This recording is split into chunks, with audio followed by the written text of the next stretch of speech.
Hi అండి, అందరూ ఎలా ఉన్నారు? ఈరోజు వీడియోలో చూశారు కదా, పక్కన మెట్లు కనిపిస్తున్నాయి. మనం ఇప్పుడు శ్రీరంగంలో ఉన్న శ్రీ రంగనాథ టెంపుల్ యొక్క గోపురాలన్నీ చూడడం కోసమని మండపం పైకి టికెట్ తీసుకుని వెళ్ళాలి. టికెట్ ఉంటుందన్నమాట. దీనికి 50 రూపీస్ పర్ పర్సన్. ప్రతి ఒక్కరూ వెళ్ళి ఇక్కడ అంటే కొంతమందికి తెలియకపోవచ్చు ఇలా ఒకటి ఉందనేసి దేవుని చూసుకుని వెళ్ళిపోతూ ఉంటారు.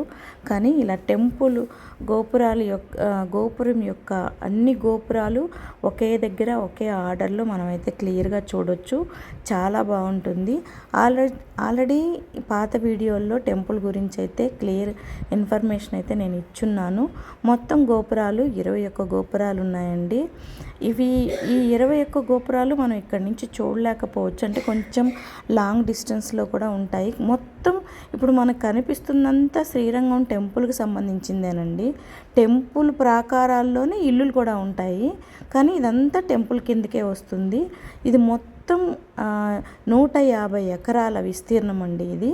ఇదంతా ఆలయానికి సంబంధించిందే. చాలామంది ఇక్కడ నివసిస్తున్నా ఏదైనా చేస్తున్నా అదంతా కూడా టెంపుల్ లోపల టెంపుల్ ప్రాకారాల్లోనే ఉంటుందన్నమాట. ఇంకపోతే రాజగోపురం గురించి చెప్పేశాను. 236 అడుగుల ఎత్తుంటుంది రాజగోపురం. అలాగే ఇక్కడ అన్ని గోపురాలు కలిపి 21 గోపురాలు ఉన్నాయి మొత్తం కలిపి. 108 దివ్య దేశాలలో మొదటిది ముఖ్యమైనది ఈ శ్రీరంగం యొక్క ఆలయ గోపురము చాలా ప్రసిద్ధి చెందింది. నేను ఈ విషయాలు దీనికి సంబంధించి అన్ని పాత వీడియోల్లో అయితే చెప్పేస్తున్నాను. ఇంకా రాజగోపురం చాలా ఇంపార్టెంట్ అయింది.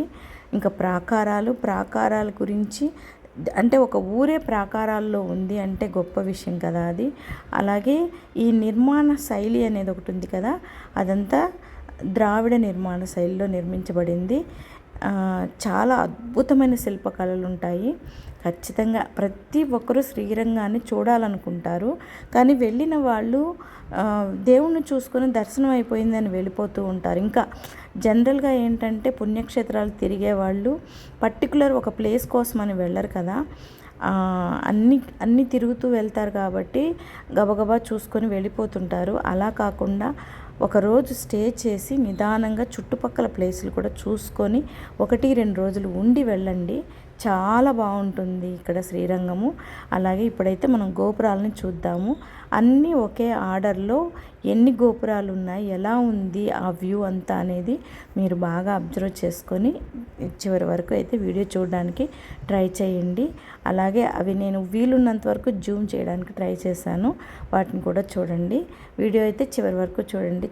ఖచ్చితంగా మీరు ఒక మంచి ఫీల్ అయితే కలుగుతుంది మీకైతే. Thank you so much.